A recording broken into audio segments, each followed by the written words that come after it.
Mercedes mi ya da BMW? Hemmeňize salam. Gelin bu arada birazjyk maslahat edelim.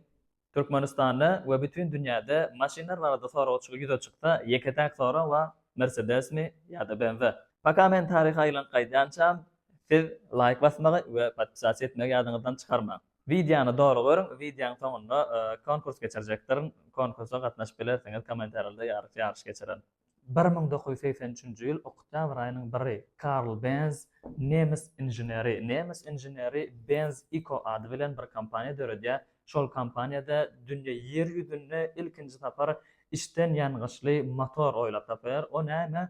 Häzirki biziň günlerimizde benzin bilen ýöreýän ähli awtogolaryň motorunyň ilkinji guran adam Karl Benz. Mundan başga da Karl Benz korobka передача, stepleniya hem-de karburator oýlap tapýar. Koroçe şu günki günleriňizdäki maşynlardaky ulanýan zatlaryň esasy bölegini Karl Benz oýlap tapýar. Enne BMW barada maglumat. Ýa-ni wagtlardan 20 ýyldan soňra 1913-nji ýylda Karl Friedrich Raab tarapyndan BMW kompaniýasy döredilýär.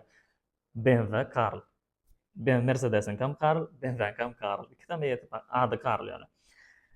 Bu kampanya diňe owa hoçuluk teknikalaryny öndürip başlaýar, samolyot dwigitelaryny öndürip başlaýar, öý hoçuluk teknikalaryny öndürip başlaýar we poýdyň tormozlaryny öndüren kampanya bolýar. Öz işleşlerini günlerde bir gün ýygnak geçirýär. Şol ýygnakda näme üçin biz samolyotlarda dünýä derejesinde iň öňde barjy dwigitel öndürýär, näme üçin maşyna iň öňde barjy samolyot ýaly gidýän dwigitel öndürmeli däl diýen teklip ortaga goýar.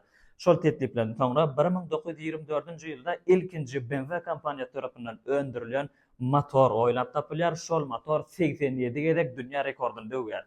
Endi Mercedes arada. 1926-njy ýyl Birinji Jahan Uruşundan soňra Karl Benz öz kompaniýasy batmaz ýary Karl Benz we Daimler Gottlieb tarapyndan iki tane kompaniýa birikdirilýär. Daimler Gottlieb kim? Bunu endiki videolarda inşallah aýdyp geçerim. Şu kompaniýada injener konstruktor bolup Ferdinand Porsche işläpdir. Ferdinand Porsche şu wagtky Porsche awtologlaryň gurujysy. Umuman täze kompaniýanyň birikmesi bilen ilkinji awtolog öndürilýär. Ol awtolog modeli ilkinji gedek Mercedes 35 HP modeli bilen öndürilýär. Näme üçin 35 at güýji bolan döwrüniň iň ýandan iň kuwatly awtolog bolýar. Indi BMW barada gysgaça maglumat 1930-njy ýylda BMW ilkinji awtolog çykarýar. BMW 328 modeli bilen iň öňde barjy maşynanyň biri bolýar. Indi gyzyklyja maglumat bar şu ýerde. Şol awtomobille ilkinji gedek radiatoryň öňünde oturan BMW'nin zamylit reşatgalary, abulsowkalary şo maşynyň öýle şondan nären BMW'nin abulsowkalary 9 gedek ütgeýär. We seroroda şol iki tane ady belli reşatka.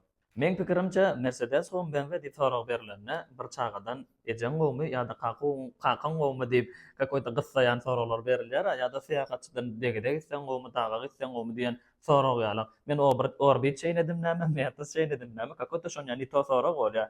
Ýöne gysgaça şeýle we BMW we Mercedesiň filosofiýasyny aýdyp bereýin. Mercedes bir köşükden çykyp barýan şanyň ak paýtuny tipa şon ýalak gödöňe gelýär. A BMW bolsa ýoldan gelýän ýyrtyjy janlar, kakoýda akulum we ýene bir möjekler we şon ýyrtyjy janlarlar.